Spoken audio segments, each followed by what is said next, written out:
જસદણના ખડવાવડી ગામના દબાણ પ્રશ્ને દલિતો દ્વારા ટીડીઓની ઓફિસમાં ધરણા કરતા ચકચાર મચી જવા પામી હતી।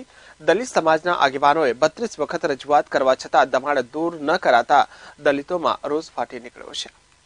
જસદણ તાલુકાના ખડવાવડી ગામે મેઇન રોડ ઉપર ગેરકાયદે ખડકાયેલા દબાણો અંગે દલિત સમાજના આગેવાનો દ્વારા 32 વખત રજૂઆત કરવામાં આવી હતી અને તેમ છતાં આજ દિન સુધીમાં જવાબદાર તંત્ર દ્વારા કોઈ જ નક્કર પગલાં લેવામાં નહીં આવતા ખડવાડી ગામ સહિત જસદણ વિછિયા તાલુકાના દલિત સમાજના આગેવાનો જસદણ તાલુકા વિકાસ અધિકારી પાસે દોડી ગયા હતા અને ટીડીઓની ઓફિસમાં જ ધરણા પર બેસી ગયા હતા। આ અંગે દલિત સમાજના આગેવાનોએ જ્યાં સુધી જાહેર રસ્તા પરના દબાણો હટાવવામાં નહીં આવે ત્યાં સુધી ધરણા ચાલુ રાખવાની ચીમકી ઉચ્ચારતા તંત્ર મૂંઝવણમાં મુકાઈ ગયું હતું। બાદમાં જસદણ તાલુકા વિકાસ અધિકારીએ તાત્કાલિક સર્કલ ઇન્સ્પેક્ટર સહિતની ટીમને તપાસ અર્થે મોકલી રિપોર્ટ મંગાવતા દલિત સમાજના આગેવાનોએ રાહતનો શ્વાસ લીધો હતો। અમારા દલિત વાસનામાં જવા માટેનો મેન બજાર ઉપર લખુભાઈ ભાણાભાઈ અને જયરામભાઈ ભાણાભાઈ મકવાણાએ ગેરકાયદેસર રીતે દબાણ કર્યો છે અને રસ્તો દબાવ્યો છે। લગભગ 20 વર્ષથી જે રસ્તા ઉપર દબાણ કર્યું છે 20 વર્ષથી અમે બધી જગ્યાએ રજૂઆત કરી છે। કલેક્ટર, તાલુકા પંચાયત, જિલ્લા પંચાયત, મુખ્યમંત્રી, વડાપ્રધાન લગી છતાં પણ કોઈ પ્રશ્નનો નિકાલ આવ્યો નથી આજ સુધી। તથા અમારા જે આંબેડકર હોલ માટેની જે જગ્યા હતી અને જેમાં અમે બાંધકામ કર્યું હતું તે બાંધકામ તેને 12 જ કલાકમાં રાતે મંત્રી અને સરપંચે બે દબાણ દૂર કરી અને અમારું જે આંબેડકર હોલની જગ્યા હતી તે ખુલ્લી કરી દીધી છે અને અમારો જૂનો રસ્તાનો દબાણ છે તે આજ લગી કોઈએ પણ નિકાલ કર્યો નથી। હવે જ્યાં લગી નિકાલ નહીં આવે આ રસ્તાનો ત્યાં સુધી અમે તાલુકા પંચાયત જસદણ ટીડીઓ સાહેબની ઓફિસે ધરણા ઉપર બેસ્યું। જ્યાં લગી નિકાલ નહીં આવે ત્યાં સુધી અમે ભૂખ્યા। અમે લગભગ 50 જણા ધરણા ઉપર બેસ્યું। જસદણના ખડવાવડી ગામના રત્નાભાઈ વસ્તાભાઈ ઝાલા, સુરેશભાઈ મળસુરાભાઈ મકવાણા, અતુલભાઈ ગેલાભાઈ મકવાણા સહિતના 50થી વધુ દલિત સમાજના આગેવાનોએ ટીડીઓને લેખિતમાં પાઠવેલા આવેદનપત્રમાં જણાવ્યું હતું કે દલિત સમાજના લોકો દ્વારા 1993થી આજ દિન સુધી જાહેર રસ્તાના દબાણ પ્રશ્ને અવારનવાર રજૂઆતો કરવામાં આવેલ છે।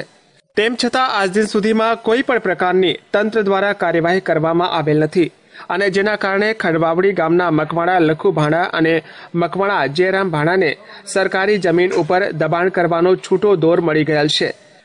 તંત્ર દ્વારા અગાઉ ગ્રામ પંચાયતને અનેકવાર નોટિસો આપવામાં આવેલ છે અને તેમ છતાં પણ દલિતોના જાહેર રસ્તાનું દબાણ ખુલ્લું કરવામાં આવેલ નથી, જેથી ગ્રામ પંચાયત બોડી તેમજ સરપંચને ગુજરાત અધિનિયમ કલમ 57(1) અનુસાર સરપંચ પદ ઉપરથી દૂર કરી બોડીને સસ્પેન્ડ કરી તંત્ર દ્વારા દબાણ દૂર કરવામાં આવે અને જ્યાં સુધી અમારા દલિતના જાહેર રસ્તાનું દબાણ દૂર કરવામાં નહીં આવે ત્યાં સુધી અમો ખડવાવડી ગામના તમામ દલિતો તેમજ જસદણ વિછિયા તાલુકાના તમામ દલિતો આપની કચેરી સામે ધરણા ઉપવાસ કરીશું અને તેવી અંતમાં ચીમકી ઉચ્ચારી હતી।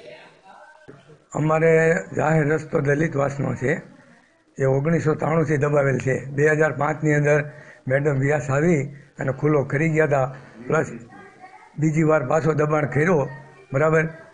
અને હું વડાપ્રધાન સુધી અરજીઓ કરી છે, રાષ્ટ્રપતિ, વડાપ્રધાન, મુખ્યમંત્રી, કલેક્ટર, પછી ટીડીઓ, ડીડીઓ સાહેબ, પણ કોઈએ અત્યાર સુધી કોઈએ જવાબ આપ્યો નથી। ગામના કોળી સમાજના લખુ ભાણા મકવાણા તથા જયરામભાઈ ભાણાભાઈ મકવાણા એ લોકોએ દબાણ કરેલું છે। પહેલાં 20 ફૂટનો રસ્તો હતો, અત્યારે 8 થી 9 ફૂટ રસ્તો છે। આગળની કાર્યવાહી એવી કરશું કે આજની તારીખ સુધીમાં કાંઈ જજમેન્ટ નહીં આવે તો અમે અહીંયા ધારણા કરશું,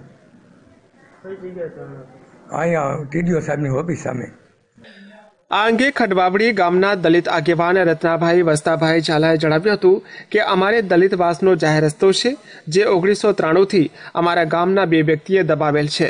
2005માં મેડમ વ્યાસ આવી રસ્તો ખુલ્લો કરાવ્યો હતો અને બાદમાં બીજી વાર પાછું દબાણ કરતા વડાપ્રધાન, રાષ્ટ્રપતિ, મુખ્યમંત્રી, કલેક્ટર, ટીડીઓ, ડીડીઓ સહિતનાને અમે રજૂઆતો કરેલ, પણ અત્યાર સુધીમાં કોઈએ જવાબ આપેલ નથી। પહેલા 20 ફૂટનો રસ્તો હતો, અત્યારે 8-9 ફૂટનો થઈ ગયો છે। જ્યાં સુધી આનો કોઈ રસ્તો નહીં આવે ત્યાં સુધી અમે ધરણા કરીશું। મિત્ર, આંબેડકર ભવન તોડવામાં નથી આવેલો, બાજુની કાંઈક વસ્તુની અંદરમાં દબાણ જે કરેલું છે ને તે ગ્રામ પંચાયતે એની રીતે દૂર કરેલ છે। દબાણ દૂર કરવાની સત્તા ગ્રામ પંચાયતને છે, પણ સમાંતર વસ્તુ રાખવી જોઈએ. દબાણ જો થતું હોય તો કોઈ પણનું હોય એનો ઠરાવ કરી એને નિયમ મુજબ સમય આપી અને દબાણ દૂર કરવું જોઈએ. પરંતુ ત્યાંની અંદરમાં અત્યારે એવી પરિસ્થિતિ માથે મને આવી કે વન સાઈડ દબાણ દૂર કરેલું છે, એટલે એ લોકોને અસંતોષ થયો. આ બાબતની અરજી અત્યારે મને આવતા અત્યારે મેં જરૂરી કાર્યવાહી માટે અમારા સર્કલ ઇન્સ્પેક્ટર અને એની સાથે કર્મચારીઓને સાથે રાખી અને ગ્રામ પંચાયત ખાતે ખડવાવડી સાથે મોકલેલ છે અને એનો પણ રિપોર્ટ મેં તાત્કાલિક માંગેલ છે.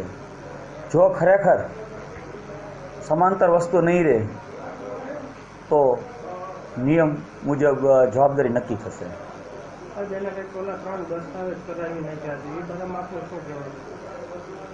એ બાબતની અંદરમાં તમે સાથે બધા હતા અને રજૂઆત આવેલી છે કે 3 દસ્તાવેજો કરે. ગરીબોને 100 વારના પ્લોટો મફત આપવાના હોય અને ગરીબી વ્યક્તિને સંબંધિત સુધી પહોંચાડવાના હોય, એની સનદના અધિકાર ફક્ત તાલુકા વિકાસ અધિકારીને હોય છે. એવો કોઈ બીજો નિયમ નથી બન્યો કે એના દસ્તાવેજો બીજા વ્યક્તિ કોઈ કરી શકે. જો આવું કરવામાં આવતું હોય તો એની સામે જરૂરી કાર્યવાહી થઈ શકે છે. આપણે શું પગલાં લઈશું? અત્યારે મારા પાસે પ્રશ્ન અત્યારે એક જ આવ્યો છે કે દબાણ માટેનો છે. આવી રજૂઆત આવશે તો એની માથે અમે એક્શન લેશું જ. અત્યારે જે દબાણનો આવ્યો છે તેના માટેનો નિકાલ માટે તાત્કાલિક જરૂરી પગલાં અમે અત્યારે ભરી રહ્યા છીએ. આ અંગે જસદણ તાલુકા વિકાસ અધિકારી MI બેલીમીએ જણાવ્યું હતું કે અત્યારે જરૂરી કાર્યવાહી માટે સર્કલ ઇન્સ્પેક્ટર અને તેમની ટીમને સાથે રાખી ખડવાવડી ગ્રામ પંચાયત ખાતે મોકલેલ છે અને તેનો તાત્કાલિક રિપોર્ટ પણ મંગાવેલ છે. જો ખરેખર સમાંતર વસ્તુ નહીં રહે તો નિયમ મુજબ જવાબદારી નક્કી થશે. હરેશ તેરૈયા સાથે લાઈવ ગુજરાત ન્યૂઝ, જસદણ.